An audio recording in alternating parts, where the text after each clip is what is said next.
The kingdom of Ezira and its surrounding towns had never witnessed a disgrace and shock as great as the one brought by their crown prince, Obika, on his return from the United Kingdom after many years of schooling.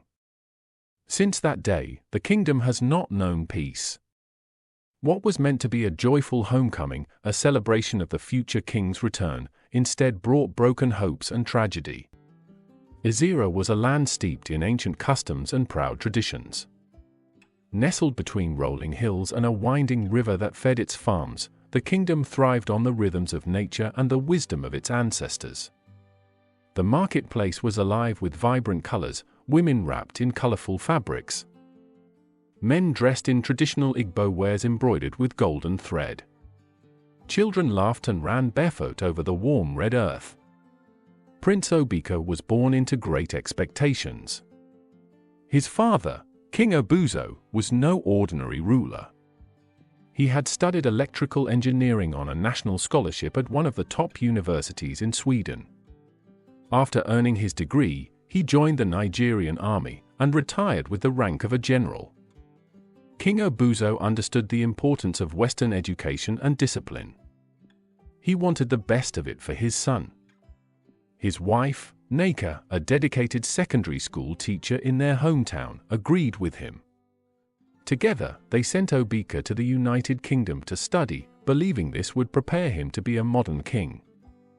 Sharp and smart Obika studied up to doctorate level and his parents liked it. It will help him to rule, his father had said proudly. 8 years had passed.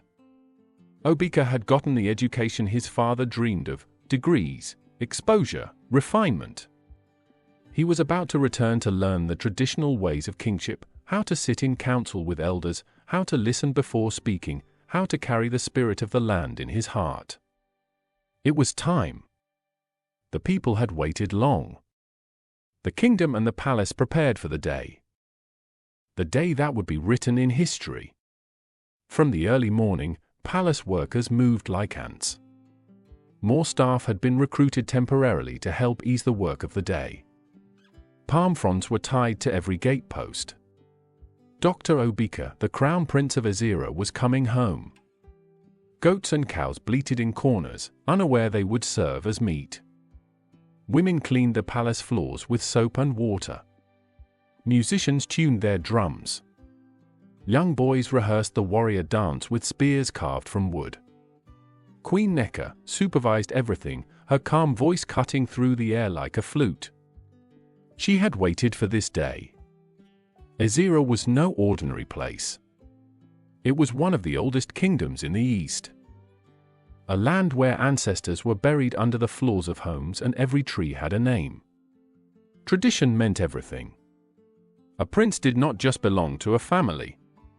He belonged to the land and to the people. That day, villagers came out in their best attire. The women wore heavy beads and wrappers with deep red patterns. The men dusted off their ceremonial walking sticks. Children were instructed not to cry or run. Today was not a day for noise, but for dignity. The chiefs arrived early and took their seats under the royal canopy. Their faces were filled with pride and expectation. From neighboring kingdoms, royalty came. The ones that couldn't come sent representatives. Oba Adebayo from Ondo Kingdom in Yoruba land sent his crown prince. The emir of Zamfara in the north sent an elephant tusk as a gift of goodwill. They were good friends in the army. They had to share in their friends' joy. Among the seated dignitaries was a man so special to King Obuzo, Chief Jiroti of Ibadan. Dressed in a fine Yoruba attire with intricate embroidery, he sat quietly near the king. It was said that during their time in Liberia, under the Economic Community of West African States Monitoring Group, ECOMOG, King Obuzo had once saved his life during a deadly ambush. Back then, Obuzo was a young major, brave, commanding, and unshaken under fire. Jiroti, only a corporal, had been wounded during a heavy ambush. It was Obuzo who carried him to safety, defying the bullets and chaos around them. Now, decades later, the former corporal had risen in honor, retiring as a captain and later crowned chief in his hometown of Ibadan. But he never forgot. And so, at moments like this, he never sat with the crowd. He sat beside the man who once shielded him from death. At exactly 4 p.m., for ceremonial gunshots echoed into the sky, boom, boom, boom, boom. A hush followed. The black Mercedes-Benz sent to the airport turned through the palace gates. Dust rose. Then the drums shifted, the rhythm changed. The beat quickened. Excitement surged like a rising wave. Heads turned. The dancers froze. Drummers slowed their hands. Eyes locked on the car. The car rolled to a slow stop in front of the palace square, its windows tinted, its tires silent.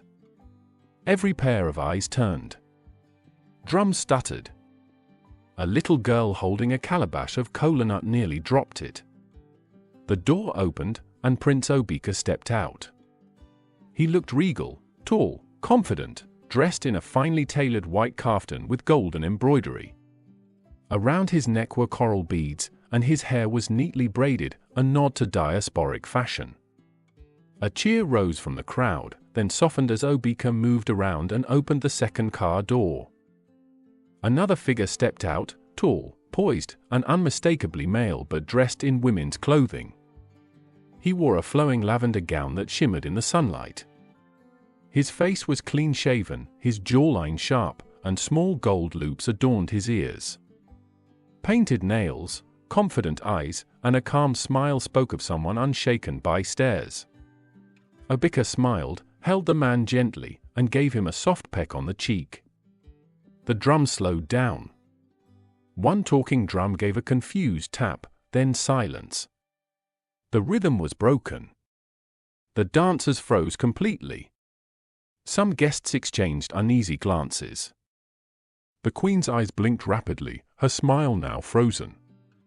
Only Obika's younger sister, Marigold, ran forward, arms outstretched.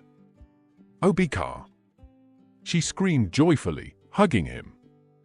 Then she turned and said to the stranger, "Welcome, brother." "I'm not his brother," the man replied softly. "I am his wife." Obika turned to Marigold. "This is Rema," he said. "My wife." There was silence. A silence so thick you could hear the distant bleating of a goat across the field. King Obuzo, seated in his full regalia, didn't speak. The retired general, now grey and slower in movement, adjusted his red cap and looked again. Maybe Obika was joking with his sister as they always did, even on phone. Obika drew Rema closer and kissed his cheek. Some cheered. Others froze. In the king's presence, Obika introduced Rema. "Papa and Mama, meet Rema, my wife." "No, Obika," the king said quietly. "Do you mean your friend?" "No, Papa. Not friend. Not advisor. Not anything else. We are married. Like you and Mama." "Tell me you are joking, Obika. But you don't have to joke with a thing like this in this critical moment." "No, Papa," Obika said. "I am serious. We are married." The king's face lost color. He sat back slowly, lips tightened, fists clenched on the sides of his throne. He didn't understand. One elder rose to his feet. "But he is your fellow man," the old man said, pointing with shaking fingers. Obika turned, looked at him, but said nothing. Another shouted, "Abomination!" And another hissed, "The gods will not accept this insult."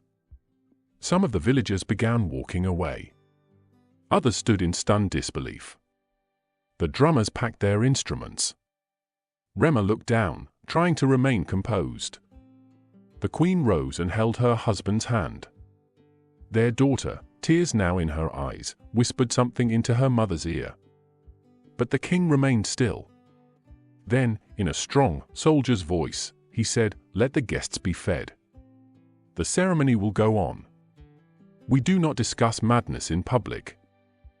The crowd didn't know whether to clap or cry. But Obika maintained his composure. Rema 2. King Obuzo, the retired general, showed no emotion. He smiled. He greeted. He poured wine for the kings who had come from distant lands. He laughed at their jokes and toasted the return of his son. But when the last guest departed and the palace gates were shut, he walked slowly to his chamber and locked the door behind him. In the months that followed, what should have been a season of royal joy became a time of outrage. The drums of celebration gave way to the drums of protest. Obika and his parents argued constantly about his marriage. Elders called emergency council meetings under the iroko tree. Youth groups marched through the village streets with placards and palm branches, chanting, "A man cannot be our queen. Ezira is not Sodom." No room for confusion. Tension thickened like harmattan dust. King Obuzo, already weakened by age, bore it all in silence. He neither condemned nor endorsed his son publicly.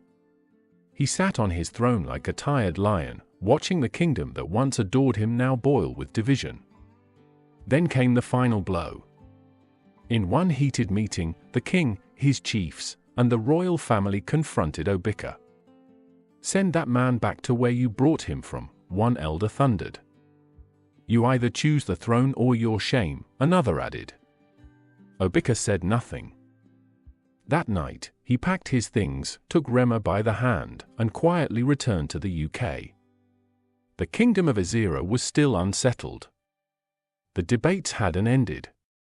One afternoon, after another intense council meeting, where some chiefs demanded that the king publicly denounce Obika as heir to the throne, King Obuzo returned to his chamber. He sat on his bed. Then he collapsed. The palace physician was called. Incantations were made. Prayers were whispered. But 2 days later, King Obuzo was gone. The physician said he had acute heartbreak. The news swept through Ezira like wild harmattan fire. The lion was dead. The military general. The warrior king. The bridge between tradition and modernity. The man who dreamed of a son crowned in glory. Now gone, heartbroken. The palace bell tolled. The village women wailed. The town crier struck his gong and cried, "Ezira has lost her son." Drummers beat slow rhythms into the night. Goats were slaughtered. Mats were laid in the courtyard. Elders gathered in mourning white. But beneath the mourning was a kingdom divided. Some blamed Obika for sticking to a foreign culture. Some blamed the king's silence. Some said Obika had angered the gods. When it was time for the final oration, the eldest chief rose slowly, his hands gripping the staff carved with the emblems of Ezira's ancestors. His eyes were heavy with memory, his voice low and firm. "We are not happy," he began. "For our king died with sorrow in his chest." He looked out over the mourners, royalty, villagers, elders, women in black wrappers, and children who didn't yet understand the weight of loss. General Obuzo was a man of honor. A warrior. A builder. A father who gave everything. He sent his only son overseas, hoping he would return wiser, stronger, better than him. But alas, he paused, as the wind stirred the white feathers on his red cap. The West gave him knowledge. And took his roots. A murmur moved through the crowd like rustling leaves. Let our children know this, not every light that shines from the West is meant to guide us. Some dazzle, only to blind. Not everything from the West is good for us. Our cultures are not the same. The one culture Obika came back with has brought sorrow to our land. He bowed his head and said sorrowfully, "Safe journey, our great king." Then he turned. And the young men in red lowered the casket into the earth. The explosives went up 7 times once more. And Ezira wept. 1 month later, Obika sent a message to his mother, read aloud by the palace secretary. I was deeply saddened by my father's death. I loved him. I never meant to shame him. But I will not deny who I am, not now, not ever. Some spat on the ground. Some wept. Some just stared. The throne remained empty. The whispers continued. And far away in England, a prince mourned alone, held fast by a new world that gave him freedom, but cost him his crown.